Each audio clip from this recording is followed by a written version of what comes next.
welcome to another Quantum DemandCast. I'm Skip Levins, and today we're here with Janae Stowe-Lee, Senior Vice President of Strategy. Today we're talking about quantum in federal space and quantum and the Mission Information Framework. We've got a lot of information to share today, some very exciting topics, so let's get right into it. So welcome, Janae. Thanks, Skip. It's good to be here. Welcome. Excellent. So quantum is probably best known, for media and entertainment and federal. Right. And federal is such a nebulous word. It covers so many different things. I mean, when you think about the federal government, local government, state governments, is it the different departments, the agencies? Help me out. What is federal? What is defense? What is intelligence? Okay. So federal is obviously that broad group of departments and agencies that support the federal government.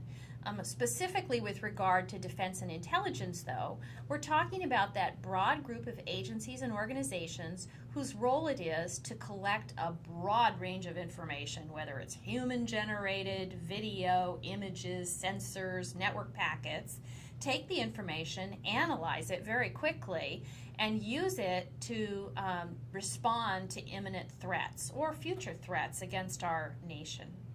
So some of the key indicators are that they're collecting the quantity of data that I don't think we've ever seen before. Oh, absolutely. And what makes it especially challenging is it's not just a matter of collecting data at an unprecedented level, but the data has to be stored. I was at an interesting seminar a number of months ago at which Gus Hunt, the CTO of the CIA, spoke and talked about the fact that the data has to be kept because at the time you collect it, you really don't know when the data is going to be of use.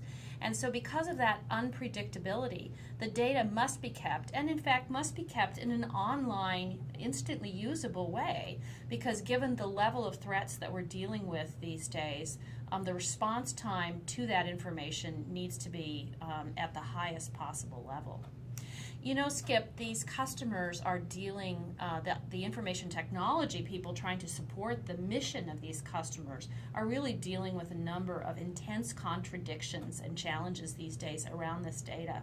I mean, if you think about it, the mission is, as always, the most important thing that has to happen. The threats that are coming against us around the world are increasingly more sophisticated and more distributed and have to be responded to in a more rapid way. And as you said, with higher and higher volumes of information being collected to deal with that. At the same time, those networks in those globally distributed locations aren't always the quality that you need. And so being able to get that data back to a place where analysts can look at it represents one challenge. The second challenge is that the data volumes are growing, both for collection and for the need to keep them in context, as I said. And so, being able to deal with that higher performance and higher scalability means you have to transfer and store more information, and yet their budgets are shrinking or flat. And finally, one of the main solutions that the mission owners see to solving this problem is increased information sharing. Being able to collaborate with analysts, being able to collaborate with other agencies around the world. And yet at the same time, as some recent events have shown, there's an increased need for data security. So these customers are being asked to rationalize more data in a constrained environment, higher performance in a more globally distributed environment, and increased information access, but increased information security. I mean, it's like they're being asked to do the impossible. It really is. So the kind of trends that they're facing are that the information is growing at a faster, more accelerating pace than ever before. Right. That does not sound like nice, neat, structured data of any kind. No, it's very unstructured, in fact, and increasingly, it's video, it's images, it's geospatial or human activity information. It doesn't tend to fit into a nice little database, and the images and videos and network packets themselves are, of course, growing. So it's not just that more objects are being collected, but each object is much bigger than it was in the past. Absolutely. Yeah. And so in the past, I think IT was at least in the enterprise space, IT was forced to say that we can only have X amount of storage, Right. which means that whether you do first in, first out, you have to make that terrible choice of what data do I throw away? How do I know what's important or not? And you're saying today that's not an option. No, it's absolutely not an option. And on top of that, it's not even an option to maintain the data offline. Because as I've said, when an event happens and they need that contextual information to put the new event in context, the data's got to be instantly available. So it's not just the data has to be stored, it has to be stored in an online format that's instantly accessible globally and around the world. So this may be a leading question, but I don't think there are many systems that can allow all those different ways of working with that data. No, absolutely not. And in fact, having a system that can respond to all the use cases as well, whether that's the system of ISR, intelligence, surveillance, and reconnaissance, being able to deal with all the analytic tools in a heterogeneous way that increasingly are available for the analysts to use, and being able to store that data, as I said, for a long period in context, online, and within a budget. Those are all very unique things. Now, Quantum has a number of very proven solutions in the intelligence space. We've been in the space for over 30 years. And in I fact, think people forget that. Yeah. Quantum is a name we've been doing this for 30 years, and StoreNext itself has been nearly, 20 years? Yeah, and in fact, pieces of StoreNext were actually invented in the intelligence world from work done by federal system integrators in the tiering of storage to address some of the very, very early use cases of these problems that we've been talking about. That functionality was then combined with the high performance file system capabilities that we engineered in the media and entertainment environment. And as I said, we've been working around these use cases and to help solve them for a very long time.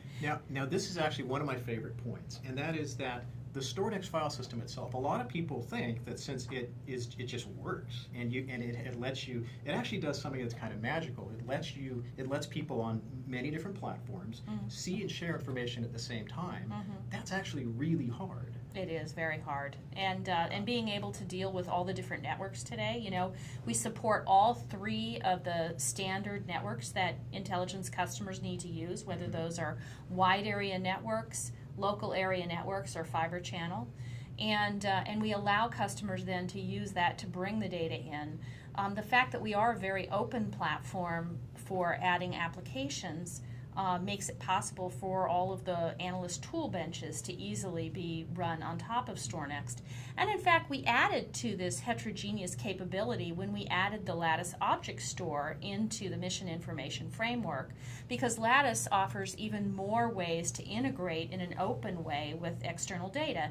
In addition to Lattice being part of the framework attached to StoreNext, we also allow for independent NAS applications, whether those are CIFS or NFS, to utilize that distributed online object storage platform, and in addition for web-based applications that are looking for an HTTP browser to independently extract data from the system, whether they put that data in or not. So we support a very rich and heterogeneous application platform for customers to use for their intelligence repository. So to me, it sounds like if I'm either a mission planner, I need to plan a really big solution, right? In the face of all these challenges, I need to design something that's going to get the mission accomplished. How to pull together information for my analysts, who are probably using what I would call a rich solution, something that is able to deal with a very high resolution, very, very wide and fast data path that I can't. In my mind, I can't do that with a NAS. I can't do that with a NAS. It's thrown open to everybody. No, and in fact, it's interesting, but we learned this first in a more public domain in our media and entertainment sector, where the increase in granularity of a video frame, moving from 2K to 4K and regular to HD television, we soon saw in a NAS context that our customers couldn't support the streaming capabilities that was needed for those greater levels of frame granularity. StoreNext is indeed unique in our ability to manage those higher higher frames, higher granularity, and higher performance that's needed by both the media environment and now by the intelligence environment.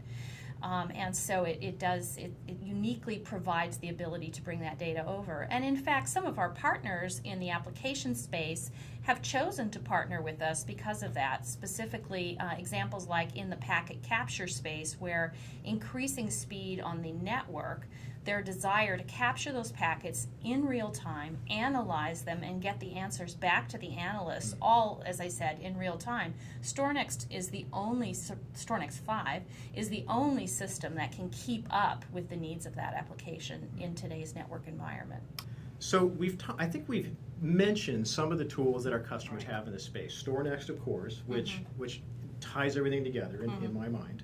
And obviously Quantum has built some really fantastic appliances that help extend the power of StoreNext in a number of different ways. But what I'm really interested in here is Lattice. Now, Lattice is object storage, but I feel like when people hear about object storage, they're thinking about the earlier proto-primitive object storage, like simple rule of 3 copy stuff. How was Lattice developed? I mean, Lattice is very unique. I'd love to hear the story of how it came to be. Well, it is actually pretty unique. It's a story of how Quantum actually collaborates with our intelligence customers, because Lattice was very definitely not in the product plan, the product roadmap for Quantum at the time we first began, and it came into the roadmap through the direct intervention of one of our intelligence customers who said, Janae, you need to come back here. I want to talk to you about something that I need to be able to support my mission. And talked about the fact that he needed this very long-term online intelligence repository that could offer multi-site data access and data availability, and that it did need to be tightly integrated, of course, with the data collection and high performance of StoreNext. And so, in all honesty, at the very beginning, I'll tell a story on myself. I was a little resistant. I had my roadmap in place, but after listening to what my customer had to say, we turned on our roadmap and instantly decided that this was something we really needed to support the intelligence community. So what is Lattice, and how is it different from a normal object store? Well, Lattice is a unique piece of technology at its core that does allow for the storage of independent objects. Those objects are stored in the format of checksums, and the checksums can then store the data extremely efficiently, and we can then disperse those checksums in a global distribution across multiple systems around a geography or around the world. By doing that, we not only allow for increased data availability, it automatically, and because also it's a versioned object store, it automatically embeds data protection into the repository, and that data protection automatically includes offsite data copy without the need for traditional replication management. So it's kind of an instant long-term data repository. In fact, it's called Forever Storage. It is called Forever Storage, yeah. And built into it, by the way, also are a bunch of embedded features to make sure that data accuracy and integrity is maintained. Dynamic bit checking goes through the system on a real-time basis every day, looking to make sure that over time bit flipping doesn't happen, the data stays as it's advertised. And finally, one of the greatest advantages, especially in these very scalable repositories, is the system is architected in such a way that data never needs to be migrated. I mean, when you think about the challenges of trying to take a petabyte store from one storage system to a new one, it's just not viable. And you my have to customers back it up are to another petabyte store until the new one comes up. Sure. I mean, and the amount of time that backup and storage administrators spend today doing storage migrations is intense. In fact, I saw a report released the other day by the 451 Research Group where storage migrations are the second biggest time suck for storage administrators in the enterprise. So The fact that this is an architecture that never needs a migration, and as I said, it's hard at 1 petabyte, but these intelligence customers are dealing with 10s and 20s and 30s and more petabytes than that. I mean, it's hard to even see the end point. And so the ability to store data with the ability to upgrade the system with new technology, denser disk, more powerful processors, additional networks, and never have to migrate is really critical. Yeah. That's great. And then, as I said earlier, one of the other advantages of Lattice, of course, is the fact that it can easily integrate into on-ramps or ways of getting data into it. One of the key on-ramps, obviously, is the ability to take data from StorNext 5. The second on-ramp is that NAS interface that I talked about. We have, in fact, at Quantum offered a NAS gateway to put data into Lattice. And finally, the ability to use a native REST interface for applications that have been rewritten to work directly with an object store. So it has all the advantages of a cloud storage subsystem. In fact, you can share it amongst agencies and users. It's native to the net, and so it makes it very easy for globally distributed users to share information. It's the perfect tool to use for collaboration. That's fantastic. So collaboration. So we may describe the ways that all the different ways customers use data as a sort of model or a working model or a framework. So what is the Quantum Mission Information Framework? Well, the Mission Information Framework is a way that we've put these products together, StorNext 5, Lattice, our archive-enabled libraries, and other tools, in a framework that is set out easily for customers to attach their applications and their networks. It's a way for a federal system integrator to know how does he put where do the StorNext appliances fit, right. And it's uniquely outlined as a concept for the intelligence and defense community, honestly. Now, some of the requirements of this community, by the way, and in fact, as we talked about earlier, we have somewhat in common with some of our other sectors.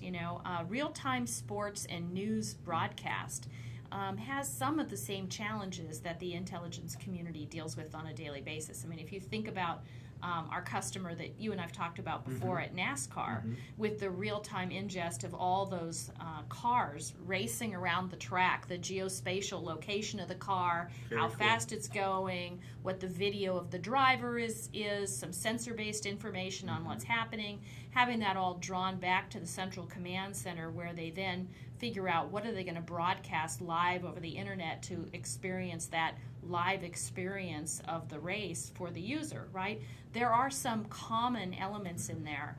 And so the core elements of what we put in the Mission Information Framework are some of those core elements that we use in use cases in media.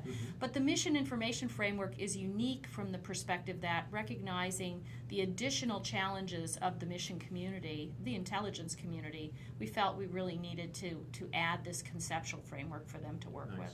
So we've proven by literally accelerating or creating Lattice in response to this customer need, there's lots of other things Quantum does to be a real partner, because absolutely. It's a very specialized space. Oh, absolutely. We, in fact, have even specialized processes that we've invented, one of which is this concept called the express process, whereas we see unique customer requirements that need a rapid response that's not filled by a standard Quantum product. Our sales and field support teams can bring those requirements in, and we will uniquely create an offering for that customer's needs.